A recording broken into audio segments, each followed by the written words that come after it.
They told us he was dead. They showed us a cell, a bedsheet, a broken hyoid bone. But what followed wasn't justice, it was the biggest cover-up since 9/11. But now, stunning revelations out of Israel have blown the lid off the official story. Jeffrey Epstein didn't kill himself because Jeffrey Epstein never died. Insiders say Epstein, always an intelligence asset, wasn't just a predator, he was a weapon, a blackmailer, a handler, a tool of the CIA and Mossad. And when exposure threatened the operation, they didn't kill him, they extracted him. Body swap, staged death. Destination, Israel. Now he's back in business, running blackmail ops for Israeli intelligence on behalf of the globalists. And here's where it gets dark. Top US intelligence officials, once screaming for justice, are suddenly going quiet. Or worse, changing their tune. Straight-faced denials that defy reason, evasive answers, and a sudden synchronized silence. They're not covering up a suicide, they're covering for a ghost. Because if Epstein was working for them, or had dirt on them, what does that really say about who they really serve? If the most powerful people are being watched, what chance do you have? The globalist digital prison isn't on the horizon, it's already here. Still think Israel wouldn't use someone like Epstein to spy on the powerful? Then you don't understand how real intelligence operations work when they're after total control. Just weeks ago, then NSA advisor Mike Waltz was caught using Telemessage, an Israeli modified clone of the messaging app Signal, during a high-level White House meeting. You laughed when your grandpa clicked on spam links. Meanwhile, a senior NSA official just handed Israeli intelligence a front-row seat to the White House secrets. Not only was Waltz texting Vice President J.D. Vance and Secretary of State Marco Rubio, he was doing it on an app that archives messages and stores encrypted chats, making it a surveillance goldmine. Then came the breach. A hacker exploiting Telemessage exposed data from over 60 US government users, including the Secret Service and FEMA. And here's the kicker. This app isn't even approved for secure federal use. So ask yourself, how did an Israeli surveillance tool find itself in the pockets of America's top officials? Coincidence? Or a coordinated compromise? Given what we now know about Jeffrey Epstein and his fellow federal asset Sean Diddy Combs, surveillance is never just security, it's control. Every inch of their homes was wired. Every square foot of Little St. James was under constant watch. Not just for protection, but for leverage. Jeffrey Epstein found me almost immediately. He knew exactly where I was, the location. And I knew then that I was being filmed. I was being watched 24/7. There were cameras all over the island. Because when you're running blackmail ops for the alphabet agencies, the cameras aren't optional. They're the point. The globalists aren't hiding their agenda. They've told us exactly what's coming. Their control grid is built on invasive technology. Klaus Schwab spent years predicting a looming cyber pandemic, a manufactured crisis to crash the power grid to justify a system-wide reset. Pay insufficient attention to the frightening scenario of a comprehensive cyber attack, which would bring to a complete halt to the power supply, transportation, hospital services, our society as a whole. Their plan is locked and loaded. 15-minute cities will track your every move with China-style surveillance. Nanotech, no longer a conspiracy theory, now a conspiracy fact, coursing through the veins of every COVID-vaccinated person. And digital IDs will tie it all together, paving the way for social credit scores and mandatory vaccinations. This isn't a drill. It's the blueprint for total control. Government agencies, NSA, CIA, Mossad, you name it, are tapping your every move online, feeding their globalist surveillance machine. Your VPN isn't saving you, your VPN is spying on you. They flash no logs like it's a promise. But what they're really saying is, trust us. Trust foreign outfits in Israel, Panama, Romania, Switzerland? Trust them not to sell your data when the globalists tighten their grip? We know their plans. They told us.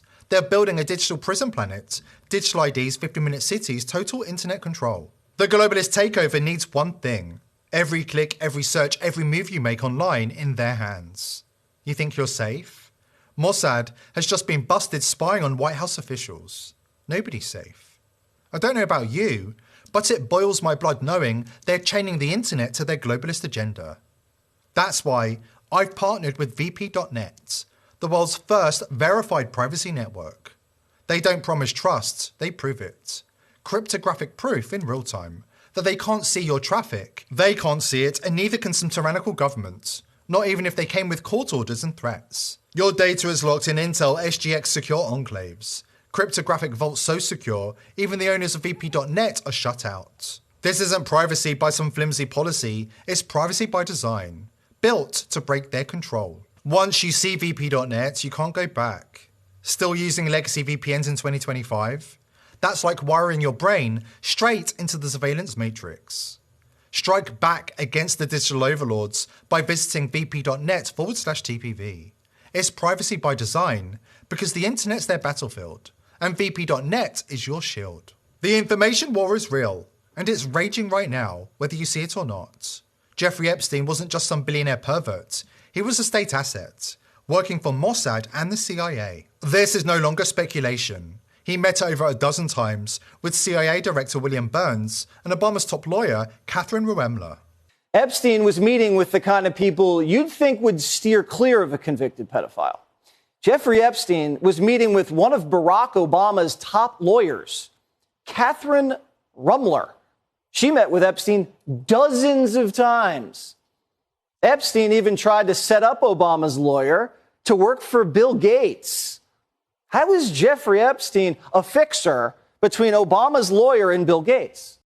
He had dirt on presidents, prime ministers, billionaires, and Hollywood elites, and he was using it. That's not blackmail for personal gain, that is an intelligence operation. For those still in doubt, explain why he was meeting regularly with a CIA director. Epstein was also meeting with Joe Biden's CIA director. He wasn't CIA director at the time. He was Barack Obama's Deputy Secretary of State. William Burns was working for John Kerry at the State Department and meeting with Jeffrey Epstein, a known pedophile. And then Burns becomes CIA director.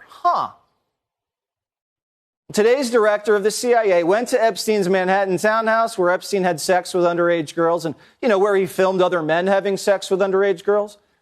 And William Burns went there and was then promoted to the director of the CIA. Now, I wonder if the future CIA director saw the portrait of Bill Clinton in a blue dress hanging in Epstein's parlor room. Epstein was also meeting with high-level Israeli Mossad officials, as his lawyer and alleged client Alan Dershowitz recently let slip.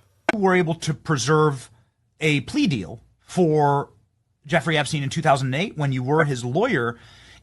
Alex Acosta made a pretty stunning claim as to why that plea deal went forward and why he wasn't able to get a heavier prosecution against Jeffrey Epstein, saying, I was told that Epstein belonged to Intel and to leave it alone. And this is what Acosta said before a Senate committee looking to confirm him in the first Trump term. I heard the claim that the Mossad, the Israeli intelligence agents, used him just the way they used Ghislaine Maxwell's father, Maxwell. And, you never know. One thing about intelligence services, they act in secret. So you never know, but it's certainly possible. If so, I didn't know anything about it. In fact, once when I was in Israel writing a book, he called me. He was in France. And he said, I've never been to Israel. I don't know anybody in Israel. Could I come visit you for a day? And he did. He flew his plane.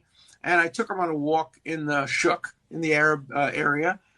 We had lunch with some prominent Israelis, judges, etc. He asked me to put together a lunch. And then about 9 o'clock at night, he got on his plane as he left. As far as I know, that was the only time he was ever in Israel. But who knows? He could have fooled me, too. He fooled me about a lot of things. And when that operation got too visible,